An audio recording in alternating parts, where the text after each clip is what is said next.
Dear listeners, help us reach 1,000 subscribers on YouTube. Something super special awaits once we hit that milestone.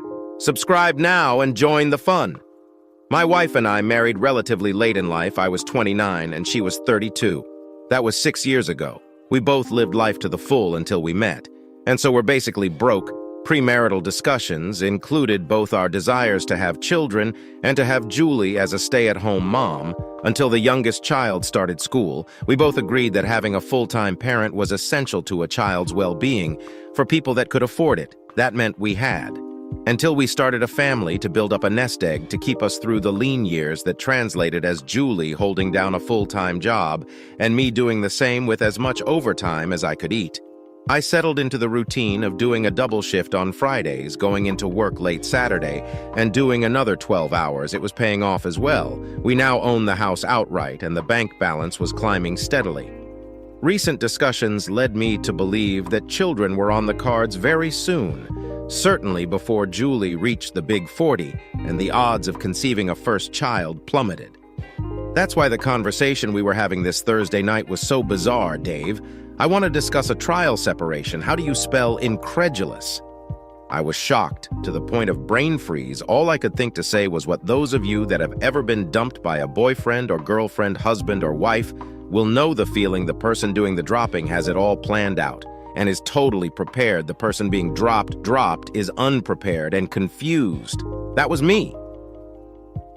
Right now, my next statement was thus an equally intellectually stimulating. Why I just think we need a bit of a break from each other, allow us to appreciate each other like we used to. You have to admit, Dave, you aren't as romantic as you used to be and don't appear to appreciate me as much as you used to. You always say you're too tired to go out more than once a month. You don't make love to me 4 times a week like you used to, and quite frankly, you're putting on a bit of weight. Surely you'll agree that a bit of a break will do us the world of good if I'd been in a more rational frame of mind. I may have noted that in one monologue, she changed from using us at the start to me at the end. As it was, it went right over my addled head. How about we say a month, Dave, then see how we are going. I'll be staying at Fetus. Feel free to ring me whenever you like, but I don't think we should see each other more than once a week, more than that, and it won't be much of a separation. Will it just be assured, Dave, that I love you very much and know we will make beautiful babies together? I'm sure that after a month, 2 at the most, we'll be back where we used to be. With that, Julie got up, retrieved 2 suitcases from the back hall, and marched towards the front door. Don't I get any say in this at all? Julie, I stuttered. My mind is made up, Dave. Please sit down, Julie. She reluctantly returned. Who is he, Julie? God, I knew you would think that I just told you, I love you. Dave, only you. There is no one else, so there's no need to bug my phones. Follow me. Put a GPS tracker in my car or hire a PI. In fact, if you do any of those things, I may interpret that as you not trusting me and have to review our relationship, she made to get up again. But I grabbed her arm and pulled her back down. This is unfair, Julie. You've had days or weeks to plan your little speech and your little gamble, but it's all new to me. What gamble day? I was glad that her face was finally showing some of the confusion I felt. Surely you can see that you have just put our relationship at risk, Julie, with this unilateral little stun of yours. It reeks of contempt. I've always treated you as an equal partner in our relationship and would never dream of doing something this risky without at least asking your opinion. What risk, Dave? I love you, you love me. Where's the harm? It's only for a month or so. If I miss you before then, I'll be back like a shot. What do you mean by contempt? What I mean is that you haven't given me a chance to defend myself. For example, we hardly go out together because I work so much overtime on Fridays and Saturdays. We agreed on the overtime to improve our financial position. We don't make love as often as we used to. Partly because we have been married for 6 years, and partly because I'm always so buggered I've put on weight because you suggested I take the supervisor's position for the extra cash, and it isn't as active as being on the tools. That's just what I have thought of in the last 2 minutes, so please can you stay so we can discuss it further? I'm sorry, Dave. I promised Frida that I would go out with her tonight. With that, she got up, picked up her bags, and walked towards the door. All I could think to say was, just remember that you are married, Julie. With only a slight pause, she continued out the door. I got bugger all sleep that night, and consequently was in no fit state to do a 16-hour shift the next day, but it was too late to change it. The afternoon shift supervisor had already made plans after I promised to relieve him again in my job. You can't let your guard down too often. Consequently, I was standing in the wrong spot at 10 p.m. Friday when a 35T loader came around the corner and almost cleaned me up. I threw myself aside at the last moment and felt the hot breath of the exhaust in my face from my position on the ground. Adrenaline got me through the rest of the shift. It didn't help that I was hungry. Thursday was Julie's weekly shopping day. She'd skipped it to concentrate on her packing. I was back on the job 10 a.m. the next day with sandwiches made from wee old bread. I stopped at a 24-hour corner store the next night for some supplies when I arrived at home after 11:30 p.m. The message light on the phone was blinking. It was Julie saying she missed me and thanking me for giving her some space by not ringing her. She said not to, as she would be out till late that night. I was starting to get very resentful that I was working my ARS off to put 3 times as much in the bank as her while she was living the high life funny. I'd never resented that before. Neither of us rang each other Sunday, Monday. I went to see the boss and said I regretted that I wouldn't be able to do any overtime for a while when he pressed me. I admitted to the clothes shave I had on Friday night. He was shocked and quickly agreed with me. When I hadn't contacted Julie by Wednesday, she rang me. I don't know why, as she didn't appear to have much to say. I felt a bit guilty about giving her the cold shoulder. So Thursday after dinner, I headed over to Frida's house as a peace offering. I took a bunch of flowers and a box of chocolates. Frida was Julie's best friend. She'd been divorced for just over a year. I never knew exactly why, but I suspect it was because she may have cheated on her husband. She explained that Julie was in the shower. I waited on the couch and Frida sat beside me. She got much closer than I was comfortable with. I shuffled away subtly, but she followed. Thank God Julie came down at this point. I gave her the flowers and chocolates. Our conversation was a bit stilted. Not anything like the easy communication we'd always shared. After some small talk, she asked, "Was there something you wanted, Dave?" I was a bit taken aback by that, I must say. No, I just dropped in to ask my wife out on a date tomorrow night. I'm sorry, Frida and I already have something planned. Hang on, tomorrow is Friday. You work Friday nights, not anymore? Don't, Julie. I chucked that in, but what about the money? Well, I've decided to prioritize my marital and physical health now that I have to do all my own shopping, cleaning, and cooking. I'm even more tired than ever. When I got your message at 11:30 p.m. last Saturday night, the one where you told me you were going out, I decided I was being a complete mug by working myself to death like that last Friday. I was so tired I was almost killed at work. Julie looked shocked at that. She came over and hugged me. Don't get hurt, darling. I'll need your little sperms in a few months' time at that point. Frida came back in and spoiled the mood. Sorry for kicking you out, Dave, but the girls will be here shortly for a Tupperware party. I bolted. There are some things a man was never meant to see. Julie saw me out. I had to ask, please come home. Julie, I miss you another 3 weeks, Dave. Then we'll talk about it. I noticed she looked very uncomfortable when she said this, like she hated saying no. Any resurgent good feelings I may have had, though, vanished, as she added, "Why don't you take a month break from overtime, get your strength back? We'll need that money, Dave." I just looked at the flowers and chocolates still lying where she'd casually tossed them and left. She rang twice in the next week. Both times she seemed very upset that I hadn't rung her. I explained that working full-time, cooking for myself, and going to the gym didn't leave much time. I think that went a little over her head. My weekly visit was on the Tuesday night the following week. Again, Julie was showering.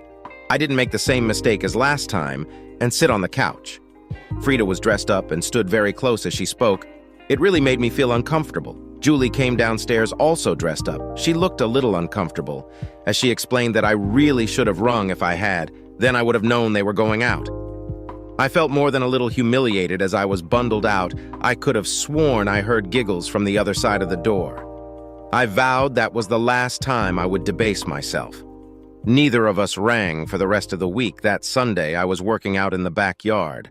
I'd cobbled together some homemade weight equipment and already felt myself approaching my previous strength. Suddenly, I felt arms encircling me from behind and a body pressing into my sweaty back. I enjoyed my first human bodily contact in over 2 weeks. Suddenly, I froze as Frida's voice sounded right next to my ear. "Sorry, gorgeous." I just couldn't resist this. Shocked, I span around, disengaging at the same time, more to cover my discomfort than to be friendly. I asked her if she wanted coffee. I noticed Frida was dressed in one of her usual outfits. I have to admit, though, it did show off her rather impressive cleavage to its full advantage inside. I made sure to sit at the end of the kitchen table. It didn't work. Frida dragged a chair right next to mine, so close our legs were touching. We made small talk. Never. My strong point, aren't you going to ask how Julie is going? No, she made it quite plain that it was no business of mine. Frida smiled. She's a bit upset.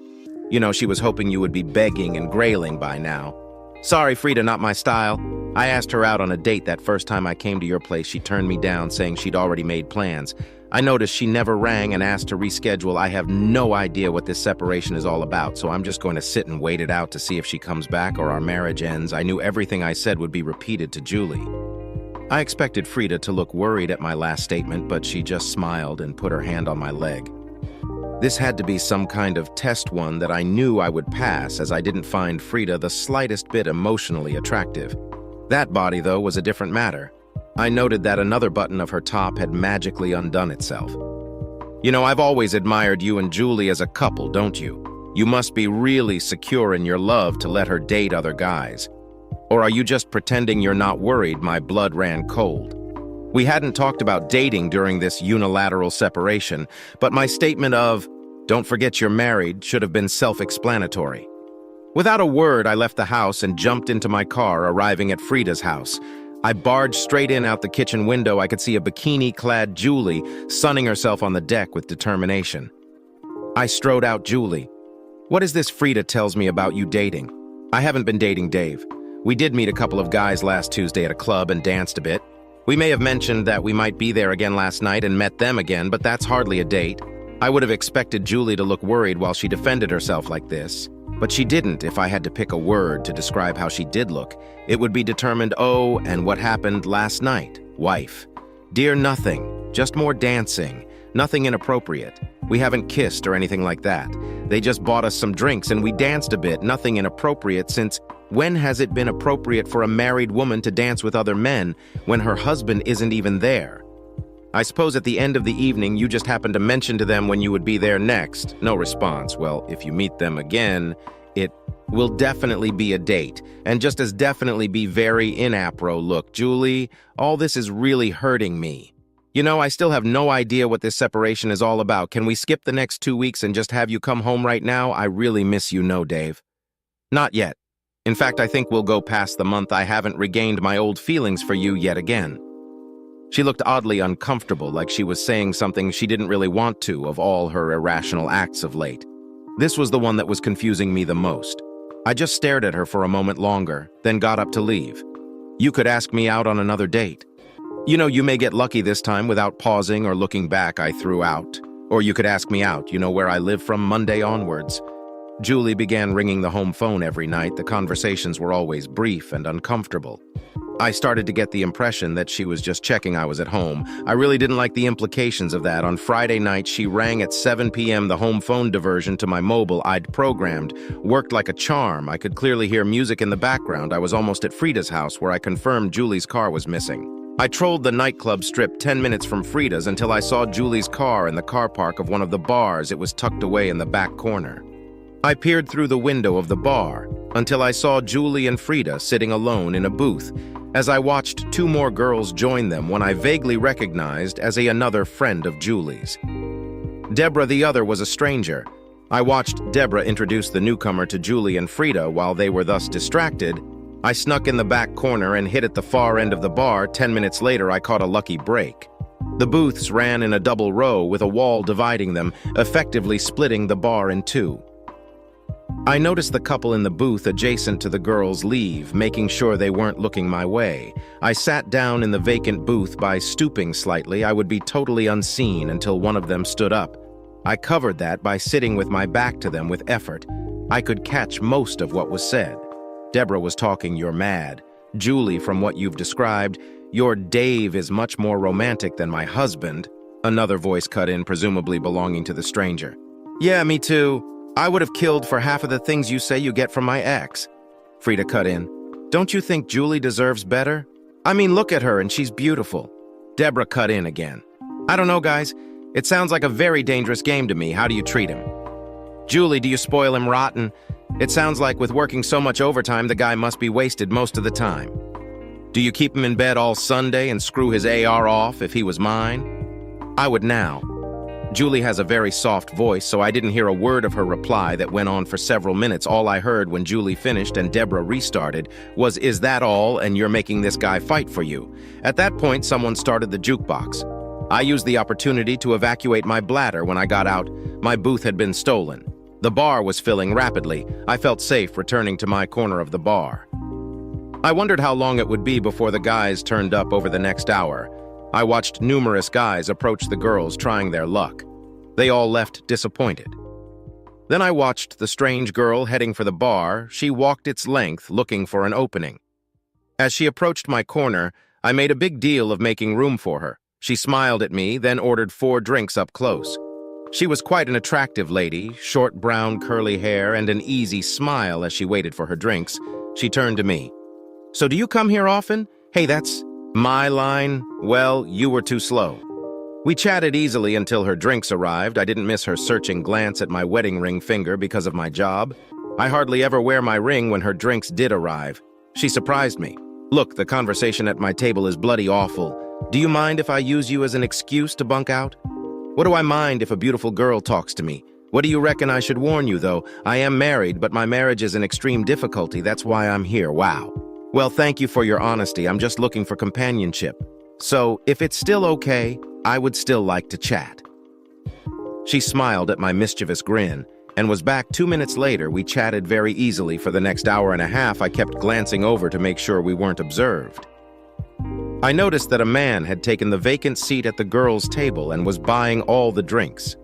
Sarah was a delightful girl, and we were very comfortable together at 11.30. Deborah came over. I didn't see her until it was too late to hide. She had a vaguely puzzled look on her face. I knew the feeling. She knew she'd seen me before, but didn't remember where I smiled. As Sarah introduced us, she whispered in Sarah's ear. What I was almost sure was, "You're right. He is cute. Julie has offered us a lift home. Do you want a ride?" I could see the indecision on Sarah's face, so I helped her out. I've really got to get going anyway. "Lovely to talk to you, Sarah." I kissed her on the cheek. She blushed and left halfway to the door. She returned and gave me a business card without a word. But with another smile, she left. I watched all 3 girls walk out, leaving Frida and the guy at the table. I decided to give them a F-minute head start out the car park. 2 minutes later, my phone rang. The caller ID showed it was Julie ringing through the diverted home phone. After greetings, she asked why there was music in the background. "Are you having a party at the house? I'm at a bar." "Jules, I've spent the evening chatting to a beautiful girl." "What the hell, Dave, who said you could do that?" "Are you saying that you were the only one free to date? Are you saying I'm not free as well?" "Well, you aren't while you are married to me. I expect you to behave appropriately, so you're saying you didn't ring me from a bar earlier?" "Well, yes. And I suppose those guys from last time didn't show up, did they?" "No, yes. Maybe. Look, Dave, I told you I'm not dating. It was good to see that I wasn't the only one confused. Look, Julie, can we please cut this crap and go back to how it was before? Come home now. I'll meet you there. There was a pause, then. "No, I'm sorry, Dave. I'm just not ready." "Okay, just come for the night then." "No, sorry, Dave. I'll call you later." An hour later, I was almost asleep when I heard the garage door open. I leapt out of bed, hoping against hope that Julie had changed her mind. From the window, I saw Julie's car across the street. Then the garage door closed. Thus assured that I was home, she drove off. I went back to pondering what everything meant that I'd learned this evening. With no clear idea, I got the impression things were spiraling out of control. This time, Frida came over Saturday afternoon. I asked her what the hell her friend was playing at, but she denied all knowledge, not very convincingly, though. This time when she tried to smooch up to me, I was expecting it. I kept her at arm's length. "What the hell are you playing at, Frida?" "I'm married to your best friend, for Christ's sake." "For the moment, Dave, I just wanted to know if after Julie leaves you, I have a chance at you." This sounded so contrived as to be laughable, but it did solidify the first of my suspicions. "Don't you mean if Julie leaves me, Frida?" "Of course, Dave. I really hope you make it." Being vague and telling her I felt really uncomfortable with the situation, I bundled her out the door. Frida really didn't want to go. She'd gone to the trouble of packing a picnic for us in the end. I really had to be blunt and tell her how inappropriate her behavior was before she got the hint. "Are you and Julie going out again tonight?" "Yes, probably," was our parting conversation. "Screw it," I ranked Sarah. She seemed pleased to hear from me, but said it was impossible for her to get away tonight. She suggested Tuesday. I felt honor-bound to remind her, look, it will be, is just friend Sarah. I'm still in the middle of a very messy personal situation at the moment. I just really enjoyed your company last night. I promise to treat you with the greatest of respect until it is all sorted out, after saying that she'd enjoyed our chat and her situation was a little complicated as well. She rang off saying she was looking forwards to Tuesday. Monday morning marked the start of a new pattern with Julie. She began ringing me at 6 a.m. every workday, about 600 p.m. when I usually got home from work, and again just before bedtime. Ostensibly, it was because she missed me, but my entreaties for her to come back were rebuffed. It was fairly clear I was being checked on Wednesday. I noticed a message on the home phone answering machine. It was only from a marketing company, but was significant, as it hadn't diverted to my mobile. Checking the home phone, I found the diversion gone, so I'd had a visitor, had I Tuesday. Sarah met me at the front door of her apartment and we left straight away. She looked gorgeous once we were seated in the restaurant. I opened the conversation, so would you like to tell me why your personal life is a bit complicated? Yes, her name is Hannah. It turns out Hannah was Sarah's 3-year-old daughter. The father did a bunk after he decided family life was too serious. Sarah's mother was looking after her tonight, keen to distract her from asking me about my personal troubles. I changed the topic of conversation the other night when we talked at the bar. You said the conversation at your table was bloody awful. What was all that about? Oh, that awful conversation. And stupid people, there was a woman there called Julie. She has just temporarily separated from her husband, but the stupid woman fully intends going back to him. They are just about to start a family, and she's separated from him to try to force him to fight for her. You know, spoil her more, be more romantic and things like that. The sad thing was, though, that when she described what he did, he sounded pretty good already. He took her flowers every week, took her on date nights every month, and always seemed to be spoiling her despite the fact that he works late every Saturday, he gets up early on Sundays and makes her breakfast. He even took her on a surprise cruise last year. Gee, I would have been happy with half of that from my ex. It made my friend Deb sad as well. She doesn't get anything like that. Some girls just don't know when they're well off. I suppose, believe me, it gets stupider. Even before they separated, she was doing all sorts of things to try to make him jealous, like what? Well, apparently she used to come home from girls' nights out later and later, having deliberately put men's cologne on her. Bloody hell. Once she even got a pair of panties from her friend Frida. She'd just been laid, so you can imagine how they were. She put them on the floor of the bedroom till the next day. The guy didn't notice a thing. Her husband sounds pretty naive to me, or just loved her so much that he never saw those things when all that didn't work. She and her friend cooked up the trial separation thing. The idea is that he was supposed to get desperate and fight like hell for her. But the guy is doing nothing good for him when he didn't react like he was supposed to. They decided to escalate the whole thing. She stopped ringing him. He ignored her. Then she got her friend to put the idea in his head that she was out dating with all they've done. The poor guy is just not responding, to tell you the truth. I have to admire him. It's exactly what I would do if someone treated me that way. What was really sad, though, was when Deb asked how much effort she put into the marriage. I think Julie realized at that point just how one-sided her relationship was. You would think that would spur her to stop all the nonsense, but it didn't. They've really painted themselves into a corner now. They're stuck and have no idea what to do, all because a proud man isn't playing the game by their rules. Well, she could go back to him, lay it all out, and get back to normal. Yes, that's what I would do, and I think that's what she really wants to do, except I think her friend is keeping her on track. Frida gave her a couple of real funny looks Friday, sort of hungry. Could it be that the FR friend is trying to drive in a wedge between them to steal the husband for herself? You know, you may be right. That would certainly fit what I saw. That would sure make her one cold, evil witch, though. If you were the husband, what would you do? Well, I don't know how their relationship has been till now, but my reflex would be to dump this stupid DY witch move onto someone who would really appreciate him at that point. Our meals arrived and we changed to more neutral topics. I couldn't believe how comfortable I dealt with Sarah when the waitress cleared the empties away. My conscience wouldn't allow me to continue this charade. You know, Sarah, all that you've said has impressed me, that you are a very decent person with very healthy values. Why, thank you, kind sir. Do you think I'm a decent person with no hesitation? Sarah replied, yes, I pride myself on being a good judge of character, and I would stake money on you being a very nice person. Oh dear, this was going to be difficult. I reached across the table and grabbed her hands, I suppose in a vain attempt to stop her escaping. Taking a deep breath, I plunged straight in. Please forgive me, Sarah, but I've been a bit deceptive. My justification is that I'm really confused at the moment and would do just about anything to ease the turmoil I feel. I want you to know I really respect you, so I will tell you the whole truth. Let me introduce myself properly. My name is Dave, and I have been married for 6 years to a girl called Julie weeks ago. She announced over my objections that she wanted a trial separation. A new friend advised me tonight that I should ditch the witch due to the extreme disrespect she has shown me, plus the awful pain she has caused. I was thinking along the same lines. You were right. I did treat her like a queen, but only now realized how little she gave back. I watched a cavalcade of emotions cross Sarah's face before settling on horror. She put her clenched fist across her mouth. Oh my God, did I call your wife a stupid witch?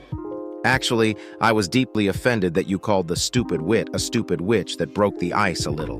But I could see Sarah was still conflicted. I hurriedly added, do you realize that the first words out of your mouth weren't how I'd insulted you, but how you may have insulted me? That just confirms what a lovely person you are. Can you forgive me? Yes, you did use me a little, but I can see where you were coming from. Is that why you talked to me Friday night? Were you looking for a spy? Hey, you chatted me up. Remember, can I count on your friendship until this thing is resolved one way or another? Sure, Dave. But friendship is all I can offer. I don't want anything to do with killing your marriage, thanks. Your friendship is all I want at the moment. From my point of view, I thought we had a perfectly happy marriage with no hint that Julie was dissatisfied. I came home from work one Thursday, and she sprang the trial separation on me. She was just going to leave, but I forced her to give me some explanation, not enough to stop me being really confused, though, because I put all my effort into either work or Julie. I don't actually have any close friends. Is there any chance you can patch things up? I don't know, Sarah. A big part of me thinks I would feel like a complete wimp taking her back after the way she has treated me, plus after talking to you. I realize how one-sided. My marriage was romantically. I'm a bit embarrassed to tell you the truth. By mutual unspoken agreement, we changed to more neutral topics. From there, we ended up having a lovely evening, which ended when Sarah wanted to relieve her mother. It was my suggestion that she thought through things and contacted me when she processed it all. I said I would understand if I never heard from her again. On the following day, I was walking towards the grocery store when I was hailed from the coffee shop just down the street. I turned to see Julie Frieda and another girl with her back to me. When I got to the table, my heart sank as I recognized Deborah. She gave the game away by exploding with you as she recognized me.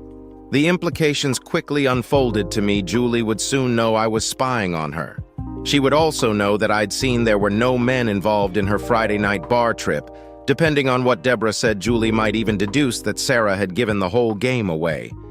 I should have been worried, but interestingly realized I wasn't.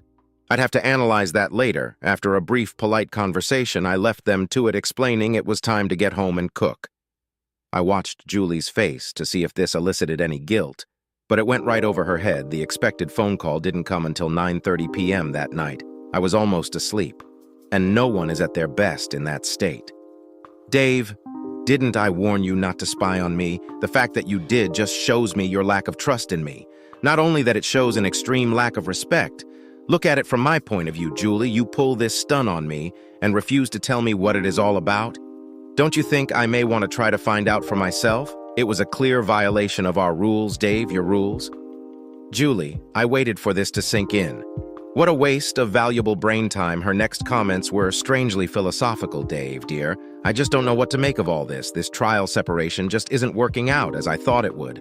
I'm not sure if I love you as much as I need to. I think we need to extend by another month or two. See what happens. She paused, obviously waiting for me to explode.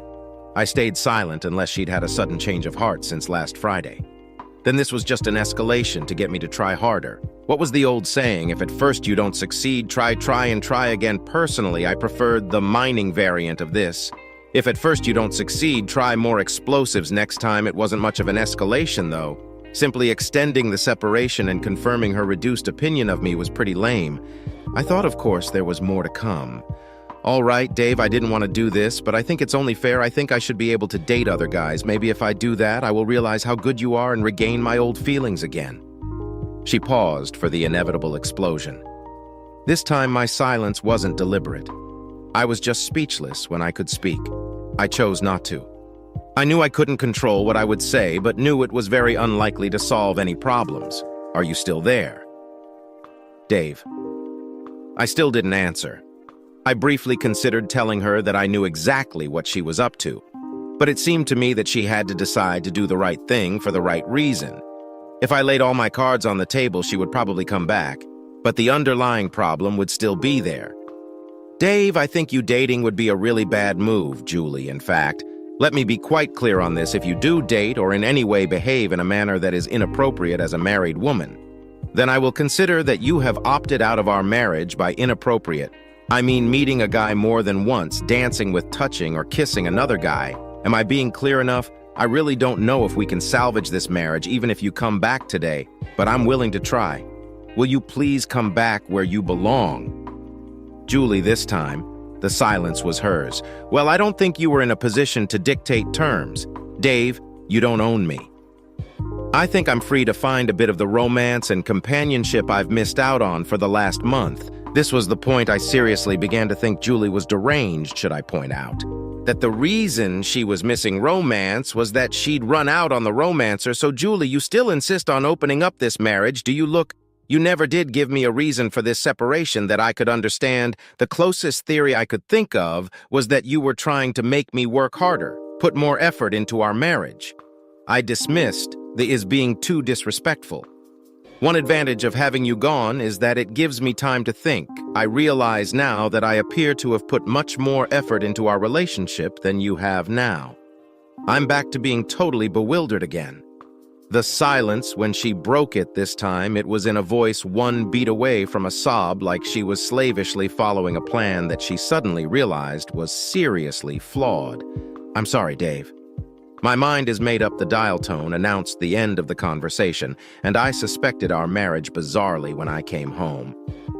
Thursday and Friday nights, Julie's car was parked 100 met along the street in the opposite direction from the one I approached from. I watched her drive away. 5 minutes later, Sarah rang Thursday night. She told me I was totally forgiven. I was more relieved than I can describe. She asked for an update after assuring me that she was only asking as a friend. I described my latest conversations with Julie, adding my analysis or her probable motive. What are you going to do now? Dave, just sit back and wait for her to give our marriage the kuda. I suppose, do you want me to spy on her this weekend? Dave, no, don't soil yourself with this one. Sarah, how about we find out where they are and you take me on a date to the same place? No, I won't stoop to her level. Good thinking. Though I would like to see you this weekend. We negotiated easily for a few minutes and finally decided on a Sunday afternoon picnic. She didn't push me on why I wasn't available Friday or Saturday. She knew we must have talked for about 2 hours Friday. It took no time at all to find Julie and Frida. The fact they were at the same old bar told me one of two possibilities were in play. Either Julie was really confident that I was too scared to spy on her, or more likely she was relying on me spying on her this time. I observed all the action. Through the windows, slightly ashamed of myself for my actions this night. Julie was well behaved. There was just her Frida and Deborah. They just chatted until about 10 p.m. Frida accepted several dance offers, but the other two declined several. Eventually, two persistent guys moved in, obviously zeroing in on Julie. And Deborah left shortly afterwards, leaving the foursome sitting at the table all night. The two girls furtively checked out all the dark corners of the bar. I was pleasantly surprised when Frida and Julie left alone at 11 p.m. I followed the tea taxi to their place and stayed watching until the lights went out. Saturday was a different story again. It was the same bar this time. The same two guys were waiting and moved in straight away at 8:05 p.m. My marriage ended after Frida left the table to dance with her chosen half of the dynamic duo. The other guy made his move. He shuffled up closer to Julie, and I could see from my vantage point that he had his hand on her leg. In the 5 minutes I gave her to get him to remove it, she must have scanned the bar at least 6 times. I walked into the bar when she saw me coming. At least she had the decency to push the guy's hand away.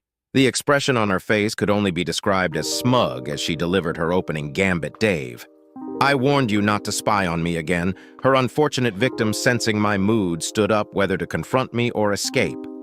I will never know. Ignoring all socially acceptable behavior, I stepped in real close to him, accentuating his dominion size. Next to my 6'1" in a low growl, I delivered the shortest sentence in the English language. Go, he ran.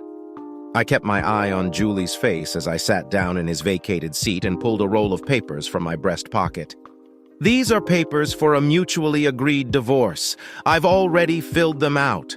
All you have to do is sign them. I've included a separate agreement on splitting our assets. I can't see any reason not to split everything 50/50. It makes sense if I keep the house as you have already moved out. I watched the smug expression turn to one closer akin to horror. I didn't wait to see the rest of the show. I desperately wanted to avoid Julie seeing my watering eyes. She didn't say a word as I escaped. Curious, I went back to watching through the window. Julie was crying freely. Within 2 minutes, Frida returned confused. Once she glanced at the papers lying on the table, a huge grin spread across her face. Over the next hour, I watched Frida do most of the talking. 15 minutes and Julie stopped crying. An hour later, she looked quite relaxed. This friend was good. It appeared she'd managed somehow to convince Julie that their plot was on track. I slept badly again that night. I knew the final confrontation was still to come, more pain for the woman that I just couldn't turn my love off from. I was expecting Frida's visit the next day and pretended I wasn't home when she came. I ignored several phone calls from her. There were none from Julie at 1:30 p.m. I knocked on Sarah's door. She took one look at the bunch of red roses in my hand and gave me a huge hug. I was going to ask you how you went the last few days, but I can see God. This woman was perceptive. She knew friends didn't give each other roses, or that I would give them to her with things half finished.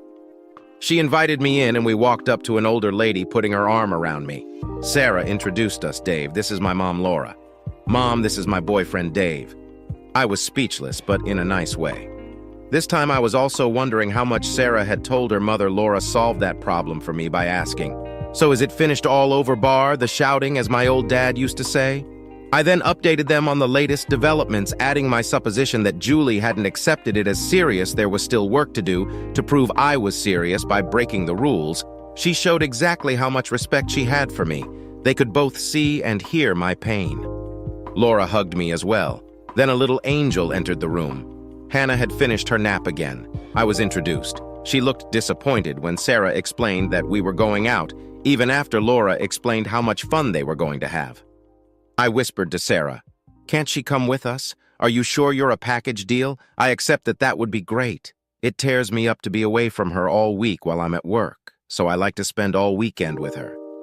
Hannah beamed when she was told the news. We had a great afternoon by the river.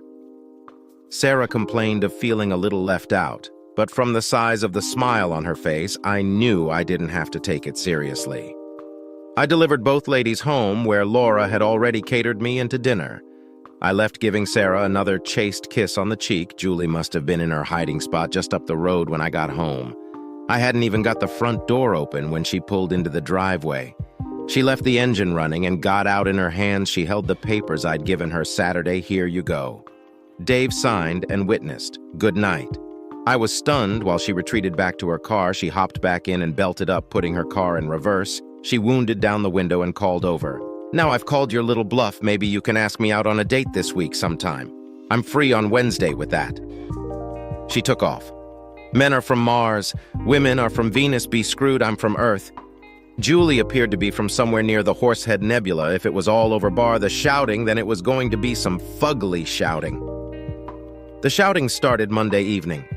Frida was waiting for me in my driveway when I got home from work. Before I could react, she grabbed me and kissed me full on the lips as I stepped out of my car. I pushed her roughly away, shouting, "Listen, once and for all, I am not the slightest bit interested in you, Frida." Any response from her was hijacked by the gunning of an engine, followed by the squealing of tires as Julie strayed from her hiding place. Frida saw her coming and tried to escape down the driveway. As Julie drove in it, she almost made it before the car even stopped. Rolling, Julie threw open the door, which knocked Frida over. Frida sprang to her feet but was knocked flat by a slap to the side of the head that had an awful lot of rage in it. This time, Frida was in no hurry to get up now. In normal circumstances, staying down would have been a good move when faced by an enraged tigress who suddenly realized she'd been taken for a fool. It wasn't. Julie started laying into her with her feet. I would no more have got between them than if they were rabid dogs. Julie's fury was incandescent. Finally, when Julie was tiring but still foaming at the mouth, I risked tackling her to the ground. At that precise moment, a police car cruised by Julie, and I were cuffed, and an ambulance was called for. Freda, the police interviewed Gia first. I could hear her yelling from where I was in the holding cells. They finally gave up and took her to cool her heels in the cell across from me. When it was my turn, I gave them the full story. I tried to make them see that Julie's actions were justified. I felt I owed her that. I was released with an apology at 11 p.m. I went to work Monday as usual, never being so glad that I worked over 1.6 kilometers a mile underground where cell phones didn't work on the way home. I updated Sarah via phone. She invited me for dinner again and passed on a request from Hannah. Could that nice Dave read me a bedtime story tonight? I arrived home an hour later than normal. I worked with Freda's father and called in at his place to talk to him and his wife. I explained what I knew of their daughter's manipulation of my wife. Neither of them seemed particularly surprised. I urged them to try to influence Freda not to press charges against Julie for assault.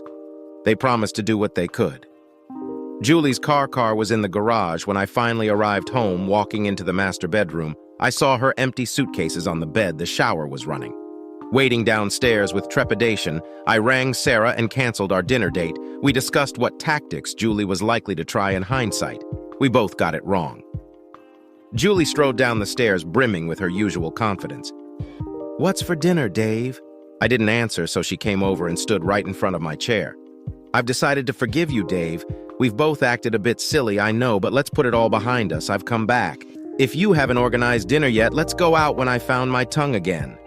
I couldn't help blurting out, "Can you tell me exactly how I acted a bit silly, Julie? And what I have done to be forgiven for why? For the hurt you caused me with that silly divorce trick, Dave, that was really low of you. Luckily, I knew you were bluffing all along." "What makes you think it was a bluff, Julie?" Because Freda said whatever delusions were keeping Julie going until this point looked like they just evaporated. She'd been so far under Freda's spell that some remnant had still clung on. Until now, her face went white and she sat with a thud on the coffee table. I sat there in fascinated discomfort while a new reality levered its way into her mind. The show lasted 5 or 6 minutes. Finally, I gave you up, didn't I? You weren't bluffing with the divorce, were you? I was so sure you were that I just signed it. I shook my head sadly from side to side for the record. "Julie, you didn't give me up. You threw me away. I've always done everything I could think of or had the energy to do for you, Julie. What did I get? You just walked out, leaving me lost and alone. I tried to warn you. Didn't I say that it was a gamble? How much more direct could I have been after all the love and effort I put in? I was expecting no. I knew I'd earned at least your respect and loyalty. Did I get those? No. I got kicked in the teeth, disrespected, and left broken and confused. Did you ever look at the balance of effort in our marriage and see the same Dave-sided result I have seen over the last 5 weeks? No, you just let some manipulative which convince you that you could get more. Well, you can't have Freda now. I've sorted her out. Where the hell did that come from? Look, this has nothing to do with Freda." Okay, sure, I realized at one point that this was all just a con on her part to drive a wedge between us. But I've never thought of her as anything but the skank she is. So we're all right, aren't we, Dave? This was it. This was the biggie, the point of no return. No, we're not okay, Julie. We have the divorce papers to prove it. I can't get past the disrespect you've shown to me all along, not to mention all the threats I have to tell you when you threw me away. Someone else picked me up. Julie's face remarkably went even paler. "What do you mean, Dave? I've met someone else?" "Julie, she started off as just a friend that helped me through this. God knows I needed one, my only friend having just walked out on me. I'm sorry, Julie, but you gambled and you lost with a clear conscience. I strode to the door and walked out into a new life. If I was quick, I might just be able to make story time, dear listeners. Help us reach 1,000 subscribers on YouTube. Something super special awaits once we hit that milestone. Subscribe.